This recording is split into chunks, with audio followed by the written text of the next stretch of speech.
प्यारे बच्चों, रक्षापा आज फिर आपके लिए बहुत प्यारी नज़्म लिख कर लाई हैं। तो आइए सुनते हैं आज की नज़्म। जो दांत साफ नहीं करता,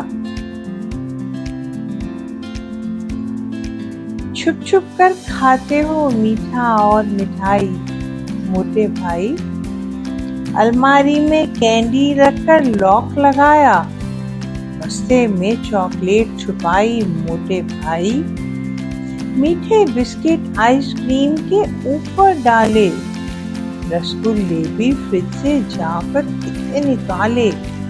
इतना मीठा खाने से सुस्ती है छाई। मोटे भाई, छुप छुप कर खाते हो मीठा और मिठाई। मोटे भाई, अच्छा अपना मुंह तो खोलो। आ आ आ, अभी कुछ ना बोलो, मुंह में कीड़ा लगा हुआ है, मुंह में टॉफी को मत बोलो। मीठा इतना खाते हो तुम, पानी से कुल्ली नहीं करते और ना दांतों की ही सफाई। मोटे भाई, अम्मी से फिर डांट पड़ी है, बाजी से भी झिड़की खाई।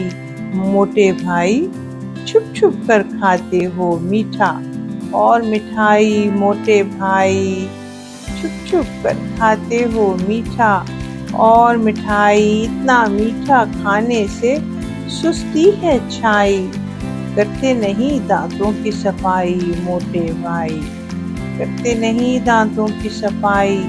मोटे भाई, छुप छुप कर खाते हो मीठा और मिठाई। तो कैसी लगी आज की नज़्म? कल फिर एक खूबसूरत नज़्म के साथ मैं फिर आऊँगी। अल्लाह हाफिज़।